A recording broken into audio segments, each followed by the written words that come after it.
Okay, everybody good? All right. I want to thank everyone for attending the press conference that Mayor Dyer, Vice President Maxwell, and I arranged today.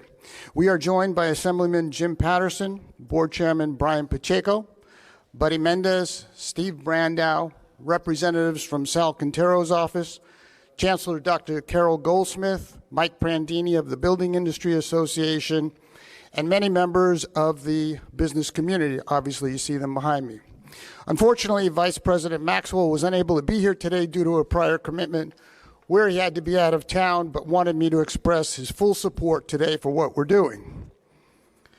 Mayor Dyer, Vice President Maxwell, and I have an item on this Thursday's City Council agenda to hire a consultant to do a study and extensive analysis to determine the feasibility for the City of Fresno providing electricity to its residents due to PG&E's ongoing failures to effectively and quickly provide power and energy to our constituents and businesses throughout Fresno and, frankly, the Central Valley.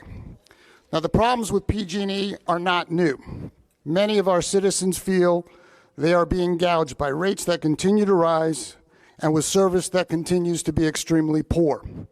Right now, we have housing developments that are not able to get the power and electricity they need from PG&E so that people can complete the purchase of their homes. These home buyers are losing interest rates that they locked in at 3 to 4% and will now have to get new rates that are above 7% due to these delays. And PG&E has told developers and other businesses that they can expect additional delays of at least 5 or more months. That's nearly half a year or more in delays to get basic electric service. They have essentially created a housing moratorium in the city of Fresno when we are in a housing crisis. This is outrageous, completely unacceptable. PG&E has stated they're having difficulties due to their own budget issues in getting transformers.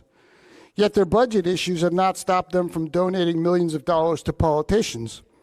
Just looking at their political donations from January to June of 2022, and they donated nearly $1.1 million to state and local politicians, some right in this very building that will make the decision affecting our citizens and businesses on Thursday. So they donate millions and millions of dollars to politicians. Let me be very clear and direct. PG&E is not a good corporate partner to the city of Fresno or throughout California, and I'm being kind. I've given you all an article that documents their horrific and criminal history. Briefly in 2016, they were convicted of 6 felony crimes from a 2010 explosion that killed 8 people, and then they were put on a 5-year probation. Since 2017, they have been blamed for over 30 wildfires that destroyed 23,000 homes and killed more than 100 people. A U.S. District Judge, William Aslip, wrote in a report reviewing his oversight of PG&E that, quote, in these past 5 years, PG&E has gone on a crime spree and will emerge from probation as a continuing menace to California, end quote. Even while on probation, they pled guilty to 84 counts of involuntary manslaughter for a 2018 wildfire that destroyed the town of Paradise. They essentially wiped Paradise off the map. PG is nothing more than a recidivist criminal enterprise exploiting the people of Central Valley, many who are poor, if we're really speaking the truth. They have 91 felonies and hundreds of misdemeanors on their criminal record. Any one person with this kind of criminal record would be in prison and never see the light of day. By one judge's accounting, while on probation, PG&E has set off 31 wildfires, killed 113 Californians, burned and plundered nearly 1.5 million acres, and destroyed almost 24,000 structures. Pacific Gas and Electric should really be known as the Plunder, Gouge, and Extortion Utility Company. Despite these numerous criminal issues, the destruction they have caused throughout communities in California, the gouging of our citizens, the rolling blackouts that they thrust upon our state, they still often remain completely unaccountable. We in the city of Fresno must end the economic havoc and destruction they are currently causing to our citizens businesses, schools, ag community, and housing developments. We must also end the financial gouging of our citizens when paying for gas and electricity. One of the ways we can potentially fix this problem is to do what numerous other cities have done, which is form their own public utility district. Approximately 60% of the electrical utilities in this country are publicly run. There are more than 2,000 public power agencies that provide energy to 49 million Americans. The vast majority operate without any serious problems. There are more than 40 publicly owned power providers throughout California, comprised of a mix of municipal and community managed operators. They range from the small city of Needles with 3,000 accounts to the LA Department of Water and Power, the largest municipal utility in the United States with 1.5 million accounts and over 4 million customers. Locally, there is the Turlock Irrigation District and the Modesto and Merced Irrigation Districts. In most cases, electricity provided by these public power agencies is cheaper than PG&E. So the press release that they put out today is full of bullshit. It's done, and it's been done throughout California and throughout the country. Thursday's council item is the first step to seriously and effectively address PG&E problems and the issues they're causing throughout our community. We look forward to the council supporting their constituents and the effort. Mayor Dyer. Well, thank you, Gary. If there was a title today of this news conference, that title would be "Enough is Enough." What you see standing with us today are people who represent our colleges. Carol Goldsmith, who is Chancellor for State Center Community College. We have elected officials here, and we have builders here in our community. What you don't see are the million residents in Fresno County who are the ones that oftentimes suffer at the hands of PG&E with their unfair rate hikes. For more than a year, I've raised the issue with PG&E of their unsustainable rate increases on ratepayers here in Fresno County and throughout the valley. The truth is, 80% increases over the last 10 years, 22% increase in energy costs this year by PG&E, and a projected 18% increase next year. PG&E rates are 80% higher here than they are on the national average. And these increases are hurting the most disadvantaged people in our community, folks that oftentimes struggle to put food on their table, to be able to pay their rent, or to be able to provide the necessities for their family. I've met with PG&E executives several times over this past year, to include their CEO, Patty Poppe. I have rallied Central Valley mayors and have testified at the Public Utilities Commission against unfair rate hikes. Yet, that doesn't seem to be enough. Over the past 18 months, my office has been notified monthly by builders and business owners about PG&E's delay in bringing electricity to their projects once they've completed them, what we refer to as the electrification of buildings. In each case, we have reached out to PG&E, we have worked through their bureaucracy, and we have gotten electricity provided to those buildings. The truth is, we should have never had to intervene in the first place. And the other fact is, before we were ever notified, there were months and months of delays that had occurred where people could not move into their homes or businesses could not be operated within our city. And to all of our surprise, we recently learned that PG&E has now canceled all of their outside contracts with energizing crews. In essence, creating a moratorium on housing and new business in our city.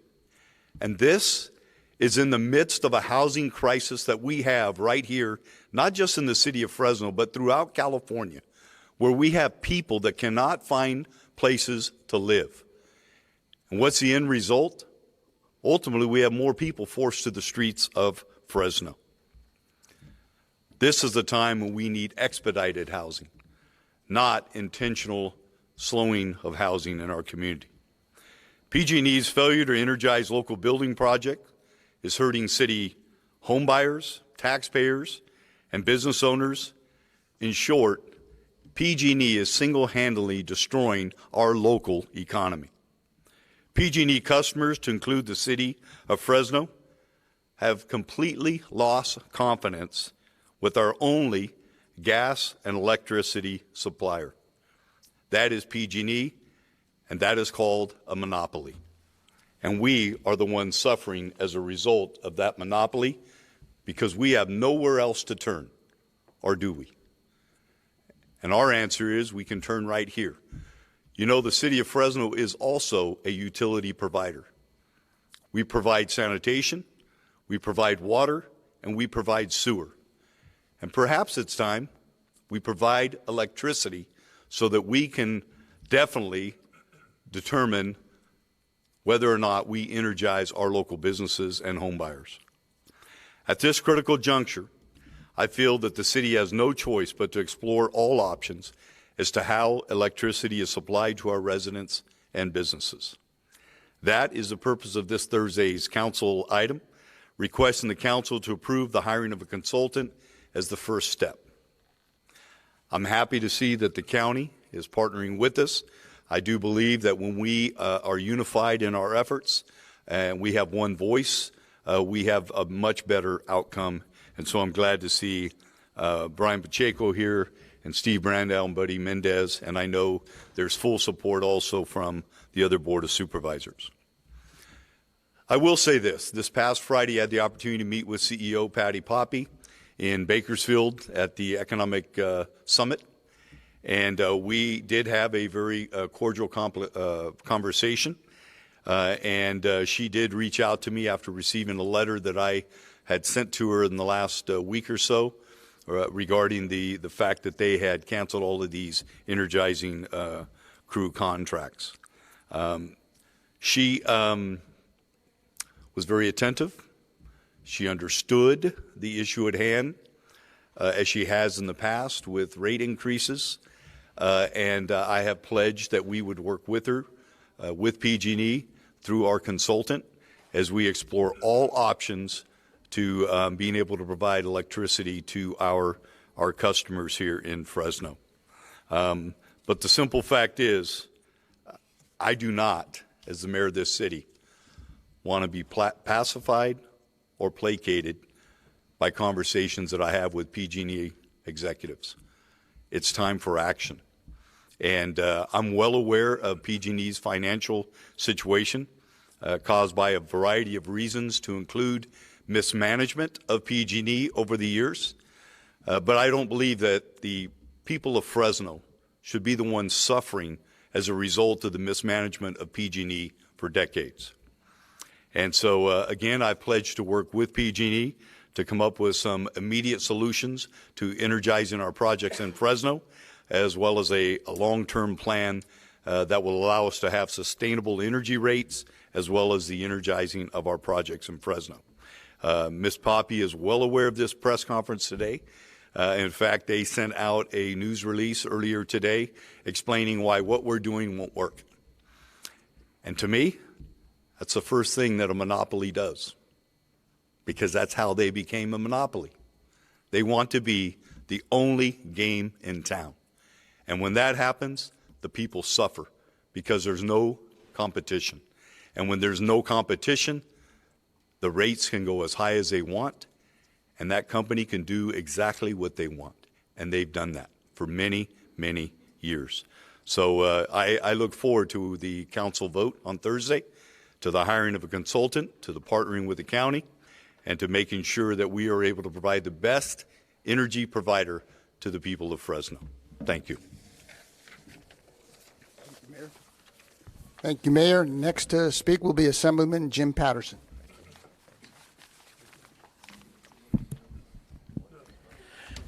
I have been absolutely stunned in the last 6 months or so as to how many organizations have approached my office to tell me horror stories about not being able to get electricity. Electrifying an economy is the fundamental to everything else. Without it, we don't have an economy. I've been contacted by people in education, agriculture, housing, our new homes, affordable housing, the city of Fresno, and the story is the same. An electricity company whose fundamental responsibility is to energize the community cannot do it in a timely manner. And so I stand here to support and to let the county and the city know that this is the kind of solution that, quite frankly, other communities have been forced to take and have done it pretty well. And so I'm here to stand with others. But I also want to say something about the consequences, not to just organizations, institutions. This is damaging real people who live in our communities, who are trying to live lives that are productive, where they can get a home, where they can get a good education, where they can have an agricultural operation that feeds the world, and yet they are being stymied. It is the single most significant impediment to all of the dreams that we have together about doing something for the people we care about. My office has worked on, as the mayor has said, his office as well. We've been in the midst of communication with PG&E at high levels. I've been the vice chair of Utility and Energy for a decade now, and I have been one of the warning voices that this is the consequence, not only of PG&E's mismanagement, but also of the careless and reckless decisions that are taking place up in Sacramento by politicians. And now we have an opportunity to send a clear signal to PG&E, but also, as the mayor has suggested, in the short term, continuing to be engaged with them and pressing them hard to do the right thing about what we are experiencing here. I've heard from a lot of people who have been willing to say to PG&E, we'll hire the crews, we'll buy the transformers, we'll do the work. And PG&E has said no. I do believe that this effort and what the consultant will do will also be a real encouragement, if not a stick, to PG&E to say, get your act together. Something took place not long ago where PG&E made some certain decisions about their fourth quarter, which we're in right now. We are living the effects of those decisions. In my conversations with PG&E this last week and the week before, I have had some encouragement that they recognize that those Q4 decisions were wrong and that at the corporate level they are looking to actually rescind some of those decisions. That would not have happened if we were not here today. The self-serving news release would not have happened if we were not here today. And so I'm grateful for those who are here, who are in support. It is a shame that we are here together in a set of circumstances which has plagued Fresno City College, Fresno Pacific University, the El Camino Del Mar low-income subdivision, our Cobblestone Fruit Packing House, the Fresno Madera New Home Builders, the West Campus of Fresno Community College. I even spoke with the president of Clovis Community. They are concerned that they are building a technology building, and that is going to be delayed by PG&E. That is their concern. And so we're hurting the kids that are going to school. We're hurting people of low income who have an opportunity to get to a home, and yet PG&E won't even turn the electricity on. We're being hurt by PG&E in agriculture, where we have an $8 billion Fresno County crop value, which means we've got a lot of product. We need to put it into packing houses. We need to process it. We need to get it out to the world, and yet we can't get new packing houses approved. And we have students in West Fresno who have been waiting a long, long time for us to do the right thing. And there is a magnificent campus being built there. And yet PG&E is standing in the way of these kids and their families. And so, as the mayor has said, enough is enough. Enough is enough. I echo the mayor's commitment to support what is being done on Thursday, but also to consider keeping my contacts with PG&E at the highest levels because of my vice chairmanship of utility. We will continue to press while the consultant does the work for PG&E to change its mind and to start doing what we are asking them to do. And so I'm going to continue to push PG&E to change its mind about saying no to private sector people who are willing to hire these individuals to do the work and to go and find how we can get the transformers. In Southern California and the San Diego area, those utilities are finding ways to get the job done. But up here, for some reason, PG&E can't find the equipment and lays off the people who should be doing the work. And so I'm grateful for those who are here. This has been something that has been heavy on my mind for 10 years in the legislature. And I'm grateful to see an army of folks behind me who are stepping up and saying enough is enough. The state of California has made some very, very bad decisions with respect to our electricity grid. Here we are, the 5th largest economy, maybe the 4th largest economy. And we don't have enough electricity to power us when we need it the most. And we've been told through flex alerts and to warnings that if we don't stop using electricity when we need it, the grid will collapse. Folks, that's getting close to third world electricity. And we've had enough. We're Central California. We're the 4th most important region in this state. We are the capital of agriculture. This city is the capital of the regional city that should have the same kind of attention from PG&E and from Sacramento that San Diego and Los Angeles and Northern California and San Francisco get. We're tired of being in the back seat. We're tired of being in the back of the bus. And we're tired of the people that we care about being those who suffer the most because we cannot deliver the fundamentals of electricity to an economy that cannot be successful, cannot do the dreams that we're planning without electricity. And so let's go. Let's do the study. At the same time, I join the mayor that we're going to continue to press hard for PG&E to do the right thing now. It's going to take a while for the study, and we're working with the mayor's office and the city to identify and recommend consultants that we've had experience with up in Sacramento who have done these kinds of analysis. They've done them well, and when they've implemented the analysis, success has followed.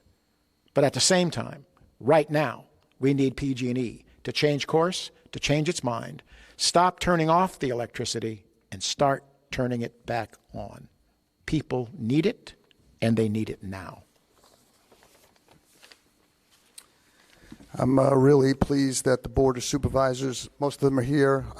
Nathan Magzig was going to try, he couldn't make it, but they are here in support, and I'm grateful. The mayor's grateful. We're all grateful. And I'd like the Board Chairman, Brian Pacheco, to come up, please. Thank you, Councilman. And I'd begin by stating the obvious. The county and the city don't participate in too many joint press conferences. So our presence here alone should indicate the seriousness of this matter. And as the mayor and councilman have stated, our board stands in full support of the efforts of the city of Fresno. We believe this issue is not something government should have to step in to fix. It's on the PG&E to meet with the builders to fix this issue.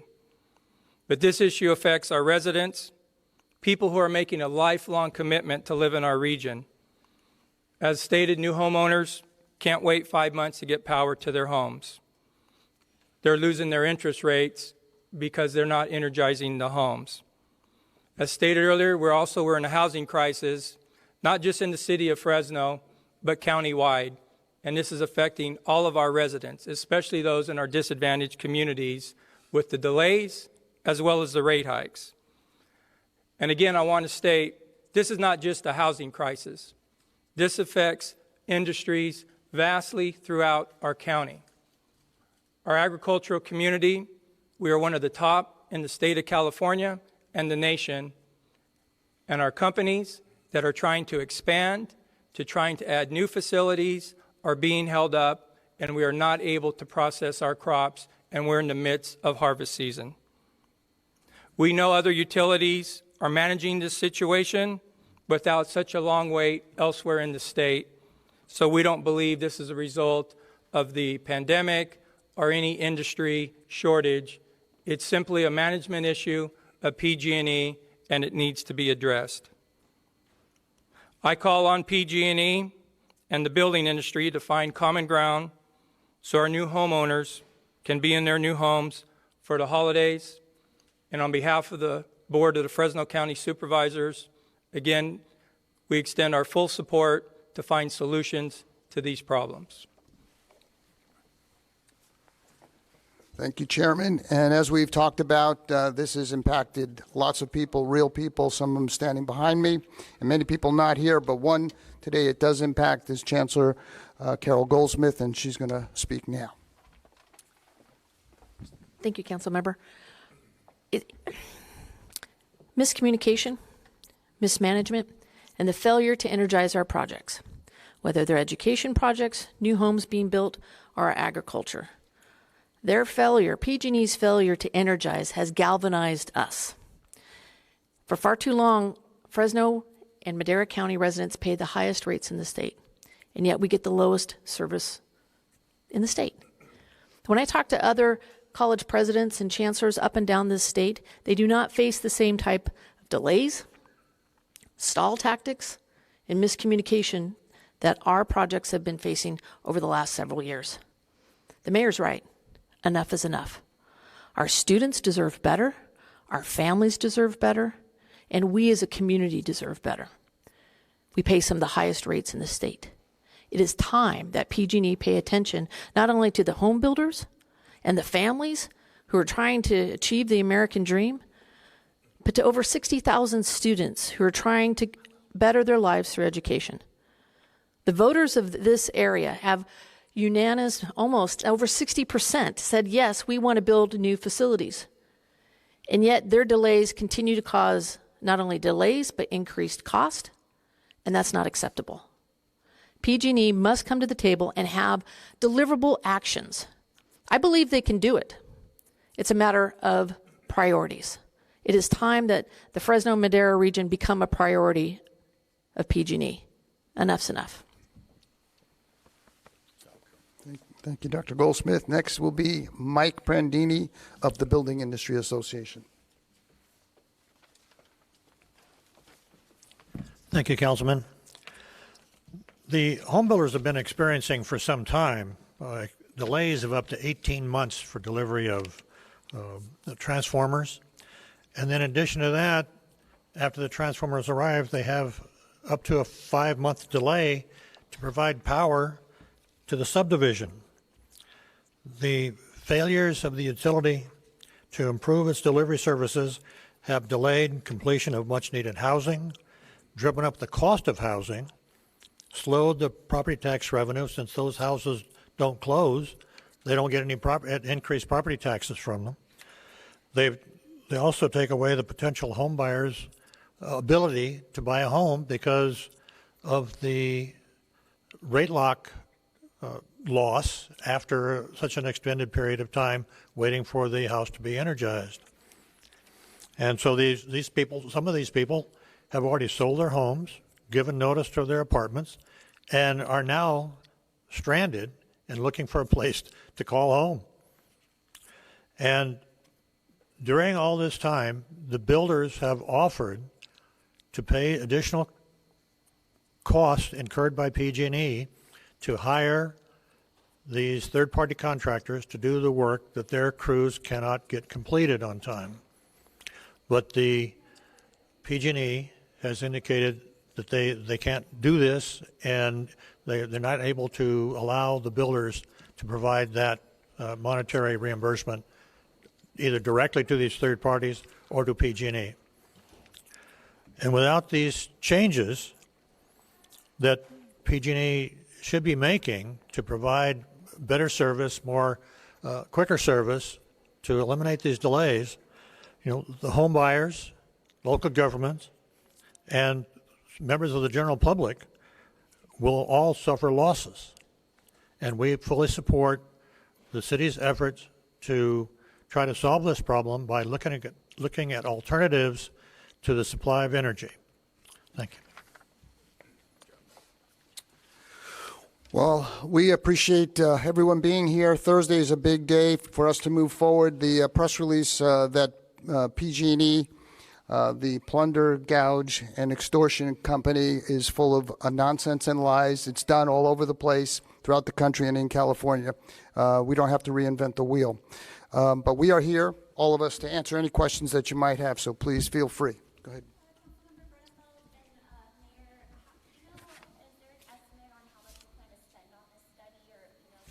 Would you like to answer? I don't have any number in mind. Obviously, it's a very important issue. We will spend what we need to spend because we are representing and defending our constituents.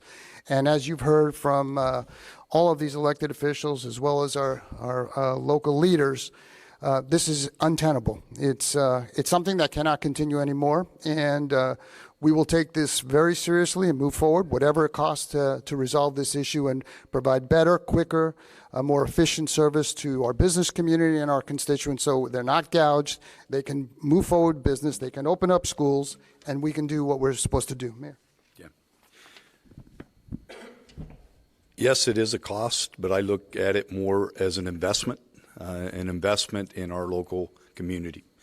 We hear frequently about the need to control rents within Fresno, and that is a housing cost. I think the best way to control housing cost is to get a handle on our energy cost. And when you have energy costs that are rising as much as they have been, 18% this year and 23% this year, can you imagine if we were able to control those costs and keep them down to somewhere around 3 to 4% per year, the savings that would provide to people in our city. So the fact that we're going to go in and spend whatever dollar amount on a consultant, I don't know if that's $150,000 or $200,000, but I think it's going to go a long way in our city and allowing us not only to be able to energize properties sooner, which is a cost savings, but also to, in the long term, reduce energy costs to all of our residents within Fresno County. Mayor, are you guaranteeing that the city will provide energy at a lower rate than the county does? Well, in the world of government, there are no guarantees. But I can tell you that as the mayor of this city, along with the council, we're going to do everything we can to ensure that we've explored all options and able to provide electricity in the most affordable way and sustainable way to the people of Fresno. Clearly, what we've been doing isn't working. And to do nothing is unacceptable.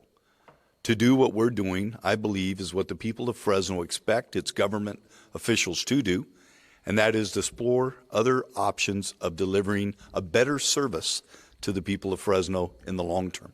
So, although there are no guarantees, I can guarantee you we're going to do better than what we've been doing. Question about other cities. Someone had mentioned other cities. They've done this well. Expound upon that model that you guys probably can model after. Every city's different. San Diego and Sacramento certainly have had models in place for many, many years that have been very successful in controlling rates to their people. And I think there's been others that have done it maybe at a smaller scale. But the purpose of the consultant is to go out and look at all of those models and to see which one best suits Fresno. We want a Fresno model. And we want a model that partners with PG&E because they have the infrastructure in place. We understand that fully. But there's got to be a better way that we can deliver energy in Fresno, especially in light of the fact that there's no question in our country, our valley uses the most kilowatts than anywhere else. And I think you may know that we suffer as a result not just of using more kilowatts, but the fact that they tack on charges to kilowatt usage. For the decommission of the nuclear power plant, there is a fee that gets tacked on not to the overall rate or based on a user, but on kilowatt usage. The wildfire mitigation fee, it's tacked on to kilowatts. And so if you use more kilowatts, you pay more per ratepayer than other people. So yes, we pay more for the decommissioning of the nuclear power plant than the people that live on the coast near that nuclear power plant. So is that fair? No. Should we be out there exploring options to change the way electricity is provided? Absolutely, and we're going to do that as a city. The people of Fresno expect nothing less. Hang on, I just want to add one thing. You mentioned the cost, Brianna. It's a very good question. There's tremendous cost to builders not being able to allow homeowners to come in. We can't get that property tax, so there's a tremendous loss there. There's a tremendous loss when people aren't able to have a 3 to 4% rate, and they now have to go to a 7% rate. Or when the schools can't open, there's a cost to our city. So there's tremendous cost by not moving forward and allowing PG&E to do what it does. Your question also about other utilities. As I said, there's about 40 different municipalities that have this model. I'm sure there are varying degrees, but they work. And in many cases, they are cheaper than PG&E. We will see. There's a lot for us to look at, to study. That's why we're hiring the consultant. But we're not reinventing a wheel. We actually have the models out there. We just need to say, as the mayor said, enough's enough, and we're going to take our own destiny in our own hands. I think Mayor, I'm sorry, somebody in Patterson wants to say something. I think it's important for us to recognize that this is not an uncommon effort, that increasingly municipalities and regions in the state are finding similar difficulties, and it is particularly difficult in the PG&E region. And so what we see is that the present makeup of the California electricity grid may very well be a business model that is unsustainable in the future and going forward. And what I think we are beginning to see is a decentralization of the grid, moving to microgrids, moving to grids like we are discussing here. And we are finding that the cost to determine how to do it is fairly reasonable given the opportunity for the savings. But also there is a good crop of professionals and consultants who have worked through all of this. And so as part of our process, my office is going to help the city in identifying those who historically have done a good job and have delivered a tailored proposal that has been effective and successful. And I think that's the thing we're going to be looking for, right?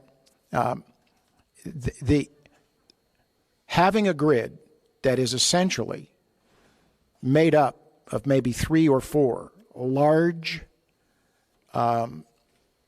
providers is maybe a grid management that just simply isn't sustainable under the present circumstances, and that this decentralization and this modernization takes place perhaps at the regional and local levels. And so this is something that I think we need to look at.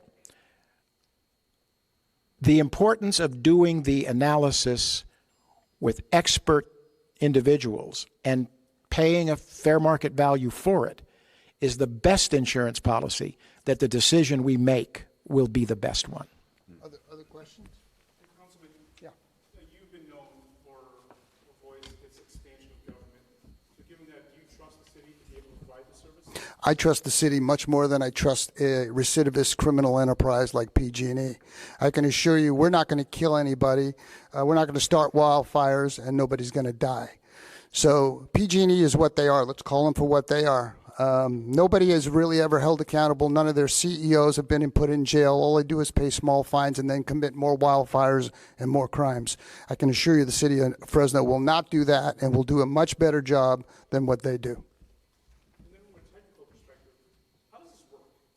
I mean, do you have to start from scratch to take over what PG does to produce the energy within the city, without the city? Good. Did you want to answer? Go ahead. I think a lot of those questions are premature. Premature from the standpoint that we don't know what we don't know, and we only know what we do know. And that's the purpose of hiring an expert and a consultant to look at what models are available out there that would apply to Fresno. And that's what we're going to do from the bottom up. And so I don't want us to get into any premature notions at this point until we hire that consultant and they do what they do. And then they provide that recommendation to us. Brittany? Question. I was going to say earlier, during this press conference, PG&E has released a statement, of course, talking about them taking action with the transformer shortages and addressing this. So can you openly give a response to some of their notes? Yeah. I anticipated that PG&E would send out a release this morning in anticipation of this news conference. And I think that is the right thing to do, but I also think it is a little bit self-serving. Self-serving from the perspective that should have already been done. It shouldn't take us holding a news conference for them to act. Again, I've met with them countless times over the last year and had great conversation, very cordial. But what we need is not cordial conversation. We need action. And we need long-term action and short-term action. So I do know that there are certain things written in that press release that, quite frankly, are written from a defensive standpoint, why they're the only ones that can deliver the service that they do, and that anything beyond that would weaken our ability. But the reality is we need to do this. I'm just wondering, you were talking about the shortage of your transformers and people not getting into their homes. Can you estimate when that started happening or when it started becoming a more urgent problem? We started serious negotiations and discussions with PG&E in late 20, into 21. Obviously, the pandemic had an effect on that, and we've been working, and we came to an agreement with PG&E in late 21, and they provided some crews to this area, third-party crews, that started to work in early 22. But as indicated by several speakers, those crews were furloughed just at least we understand, a few weeks ago, and so they're not available anymore. I've heard through the rumor mill that they're planning to bring those crews back, but I don't know that my builders have not told me that has been the case, that they've seen them show up on their projects. Do you know if there, approximately how widespread this issue is, with the members of the association? How many families are we talking about here who are in between housing and waiting to get into their homes? It's my understanding from the information I've been provided, there could be upwards of 400 families that are in this situation where they cannot move into their home, and they're without a place to stay unless they can get extensions on there or find other housing or can find a place to rent in the interim. While, in addition, you've got the issue of the rate lock, because when the rate lock expires, you've got to reapply at the higher interest rate, and that will eliminate some of those people too, and those people have no recourse. They're done. You've been in the business a while. Have you ever, seen anything like this happen before? No, I've been with the industry for 18 years. Before that, I worked with the city of Clovis and saw their construction cycles. I have never seen this in my 50 years of service. How long will the study take, and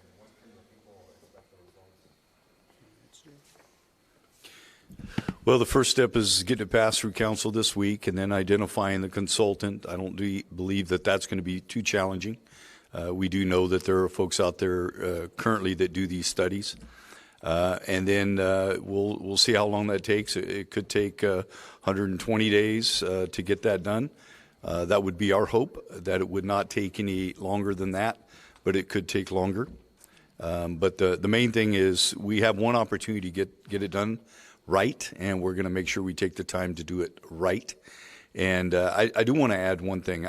You see single-family home builders here, but I want you to know over the last 6 to 8 months, I've been contacted by multifamily builders as well, people that do multifamily housing.